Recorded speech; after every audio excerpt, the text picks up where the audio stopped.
Bonjour et bienvenue dans cette formation du langage Python.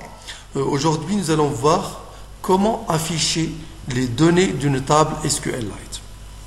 Alors, nous avons déjà vu comment insérer des données au sein d'une table SQLite.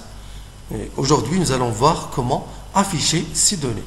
Alors, je possède ici un exemple de base de données qui contient des données qui sont déjà insérées. La base, elle est nommée MyDB.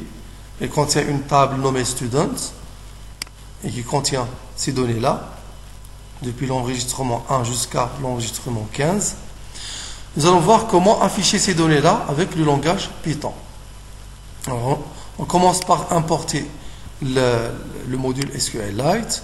On crée une connexion à la base de données SQLite 3.connect égale le nom de la base de données, pourvu que la base de données soit située sur le même répertoire que ce fichier Python.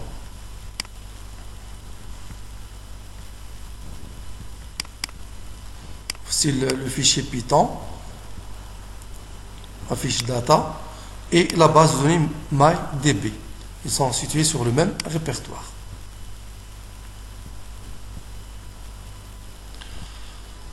Ensuite, on crée un curseur pour la connexion. Cur égale connexion, bien con.cursor.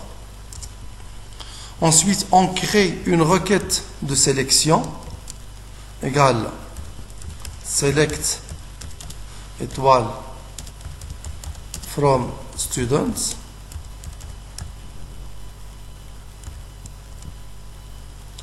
Ensuite, on récupère les données égale donc cursor.execute entre parenthèses requête.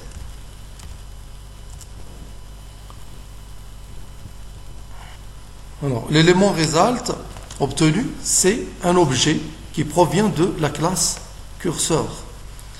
Si vous tapez print entre parenthèses type result pour obtenir le type, il va afficher classe. Ça affiche classe qui provient, ou bien c'est un objet de la classe cursor. Nous allons parcourir cet objet pour afficher les données à l'aide de la boucle for. Et on donne un nom au curseur qui va parcourir l'objet. For row in result, deux points à la ligne. Alors maintenant, en parcourant l'objet result avec la boucle for, les éléments row obtenus sont des tuples. Si on examine le type de row, print type row, il va nous afficher tuple. Donc ce sont des tuples.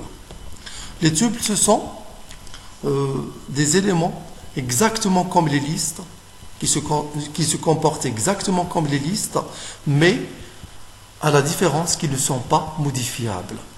Les listes sont modifiables, mais les tuples ne sont pas modifiables. Et pour accéder à un élément du tuple, on met entre crochets, exactement comme les listes, on met des crochets et on met l'indice qui indique la position de l'élément. Alors si on examine ici la structure de la table, elle est constituée de 4 champs, ID, nom, email, âge. Row de 0, ça donne l'identifiant. Row de 1, ça donne le champ nom. Row de 2, ça donne le champ email. Row de 3, ça donne âge. Alors maintenant, pour afficher les résultats, par exemple, si je veux afficher le champ nom, si je veux afficher les noms des candidats, j'utilise row de 1. Row de crochet 1.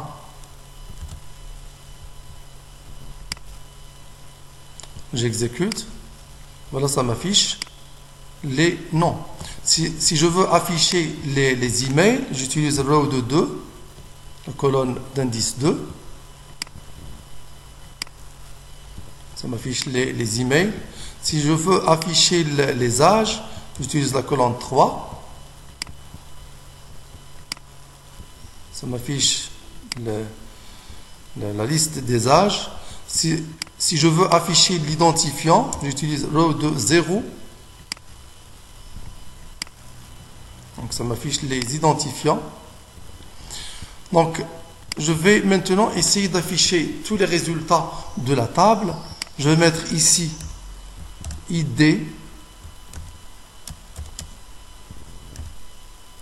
virgule, row de 0.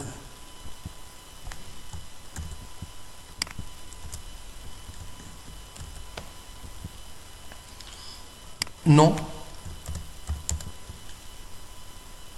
row de 1.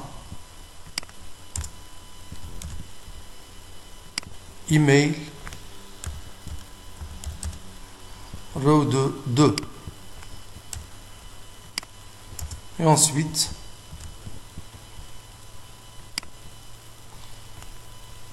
âge, row de 3. Et je vais séparer l'affichage par des tirets.